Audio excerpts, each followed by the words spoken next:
A single torch flickers above the gates of Kensington Palace, and for one breathless instant London feels like a stage waiting for its star. Tonight that star is Katherine, Princess of Wales, elegant, composed, and if the whispers are true, still refining a private playbook of royal survival skills. How did a young woman who once crossed her ankles, like the rest of us, turn into the most imitated figure in Europe? And what hidden signals, barely caught by the cameras, tell us she's still tweaking the rules even now? Keep watching, because the smallest gestures in this story crack open a vault of palace secrets, and the final reveal may change the way you read every balcony photo from this day forward. Our tale begins on a windswept Scottish campus, where Katherine first encountered Prince William. One coffee date later, she found herself orbiting a dynasty armed with centuries of etiquette encoded in raised eyebrows and delicate coughs. But what came next surprised everyone in the court press room. Katherine's poise, so effortless today, started with a misstep that made King Charles himself stifle a chuckle. Imagine the scene: grand drawing room, ankle-high bouquets, reporters waiting. Katherine approaches a row of dignitaries, pauses, and instinctively crosses her legs at the ankle. A perfectly normal reflex, until you recall that senior royals perfected a pose so controlled it could survive hurricane-force flashbulbs. Charles, then Prince of Wales, supposedly leaned to Camilla with a grin only seasoned courtiers could decode. They didn't correct Katherine outright. They didn't need to. A single playful remark, "Ankles, darling, ankles," floated her way, and the message lodged like a secret mission inside her mind. Would she brush it off? Would the tabloids pounce? No one knew. The cameras clicked, the footage wrapped, the whisper traveled. And that's when things started to change. Within weeks, Katherine re-emerged at a palace reception. Photographers zeroed in, expecting another ankle cross. But there it was, the Duchess slant, knees and ankles fused, legs angled just so, a human exclamation mark in stilettos. Viewers gasped. How had she mastered it so fast? The answer lay in a late-night practice session, mirrored wardrobes, and a YouTube-sized commitment to perfecting each millimeter of posture before dawn. The lesson?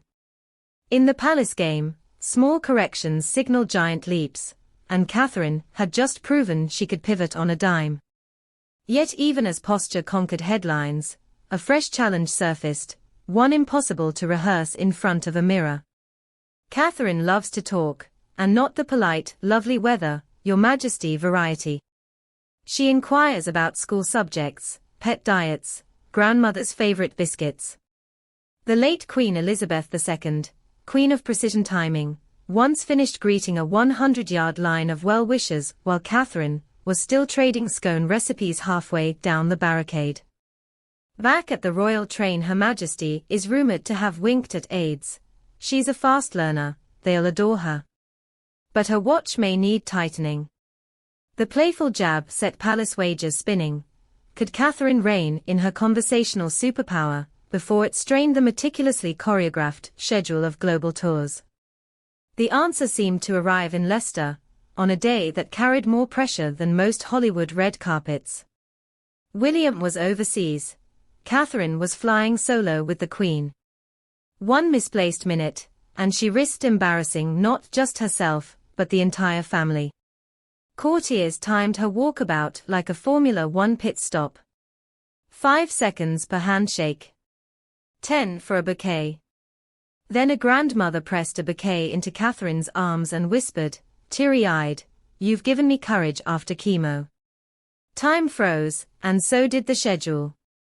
Katherine listened, eyes shining, etiquette evaporating.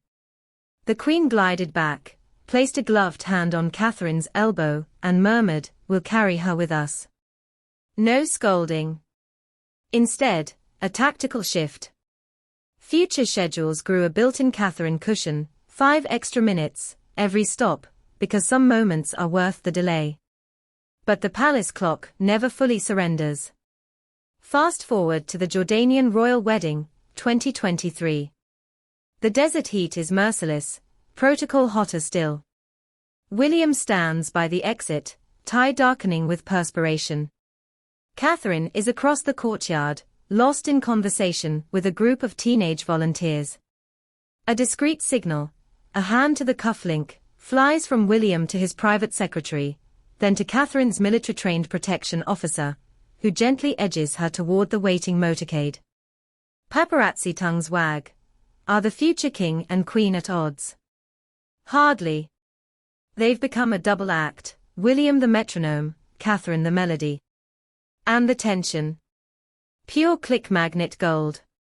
Christmas Day, Sandringham, 1 year later.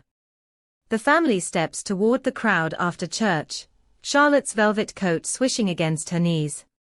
Katherine moves from child to veteran to vicar, answering every question, as though writing each person into her memoir. William, clutching Louis's mittened hand, catches her eye and lifts an eyebrow, the turkey's cooling, love. The press captures the moment, an affectionately exasperated prince and an irrepressible princess. Headlines howl about marital friction. Behind closed doors, staff laugh.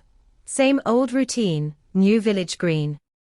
Yet not every correction arrives on a warm breeze. In the days before her wedding, Katherine heard a second rumor, this time from within the Buckingham Palace Marshal's office.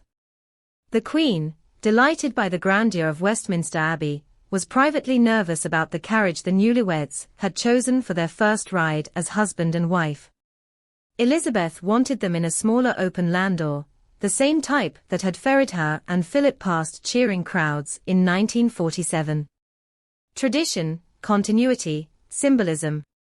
But William and Katherine had opted for a grander glass coach, better for cameras, riskier in rain. A hush spread through the corridors. Would the monarch impose her will? Hours before the ceremony, the sky threatened drizzle. A quiet conversation unfolded, courtiers, coachmen, the Queen. Then came the bride's procession, and the larger carriage rolled out after all. Post-ceremony, witnesses say Her Majesty offered a wry smile and told Philip, it was excellent. A pause. Though I'd have preferred the little one. Camilla chimed, what matters is they flew. Elizabeth's verdict became instant folklore. Even a queen will relinquish preference when the bigger picture shines. Why does any of this matter to us, 2 decades on? Because Katherine's evolution shows how influence flexes in the House of Windsor. Crossed ankles morph into world-famous posture, conversation overflows morph into soft power charm. Each miniature drama forecasts the shape of a future reign. If Katherine can transform a tease from Charles into a global etiquette trend, what will she do with the levers of Commonwealth diplomacy? And here's where the plot thickens, again. Rumblings in court circles suggest Katherine is developing a next-gen etiquette primer for palace recruits, diplomats' children, aides' spouses, even foreign royals marrying in. The guide, rumor says it's called Poise in Motion, breaks protocol into micro-skills. How to exit a car on a hill in heels without flashing a camera. How to buy 6 minutes for an unscheduled meet and greet without making the security team snap. How to pivot a rogue question about politics into a compliment about local architecture. If true, the handbook could standardize a Katherine brand of warmth across the whole working Windsor team. But will the text ever see daylight? Sources say only one print copy exists, locked in an aide's red box, pages coded to deter leaks. Its contents may shape the royals we'll meet in the next decade, if it doesn't vanish into vaults first. Meanwhile, the Duchess slant itself is evolving. At recent engagements, Katherine has been caught shifting weight toward one hip, almost conspiratorial, as though inviting closer conversation. Body language experts call it the tilted welcome. Is this a deliberate adaptation, a softer echo of the old ankle correction, or simply a mother balancing after hours in stilettos? Analysts disagree. But next time you watch balcony coverage, note the angle of her feet. Subtle new geometry might signal everything from pregnancy rumors to power-sharing cues with Queen Camilla. That's how granular royal decoding has become. And don't think Katherine is the only learner. Palace insiders whisper that Charlotte, now nearly 10, already critiques her brother's handshake grip and reminds Louis to keep knees together during hymn practice. The children study their mother's walkabouts like live tutorials, future rulers absorbing muscle memory before they've even tackled advanced algebra. One day, perhaps, Charlotte will tease a partner about crossed ankles, and we'll trace the joke back to Charles's original nudge all those years ago. So, what's the final twist? The one detail that might change how you watch every royal outing from here on. Hidden microphones caught a snippet during Katherine's last appearance at the Chelsea Flower Show. A volunteer thanked her for staying longer than protocol by the sensory garden.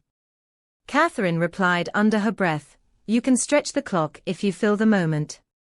10 words, easily missed in the bustle of reporters. But palace veterans heard an echo of Elizabeth II's private motto, "Time is what we make it." If Katherine truly believes moments outrank minutes, then every schedule, every formal cue, every forecast of "she'll be here precisely 6.5 minutes" is now a chess piece she's willing to slide. The next big tour, Canada, perhaps, could see royal time become elastic in ways we've never witnessed. Crowds linger, cameras reload, headlines chase. And behind the scenes, William will nod to aides to start the motorcade, but only when Katherine's final handshake has landed. Will this new elasticity spark friction with the king's clockwork discipline? Will it spawn a fresh wave of memes titled, "Prince William Waiting Again"? Or will the monarchy discover that in the age of live streams and TikTok, a genuine 5-second conversation resonates louder than any punctuality metric? Keep your screen lit, because the experiment starts now, and every engagement could unlock a brand new protocol twist. If this journey from ankle tease to timing tug-of-war made your pulse race, show some love with a quick like. It tells the algorithm other royal sleuths should join the watch. Subscribe and ring the bell, because our next deep dive will unpack a rumored tete-a-tete between Katherine and Meghan, first reunion since 2020, location classified, stakes stratospheric. Will they clash or collaborate? We'll sift the signals the moment teacups clink. Until then, remember, in Windsor World, nothing is random. That extra minute on a rope line, that tilt of a foot on a velvet cushion, that's history drafting itself in real time. And you, loyal viewer, now hold the decoder ring. Stay curious, the next royal whisper might drop before sunrise.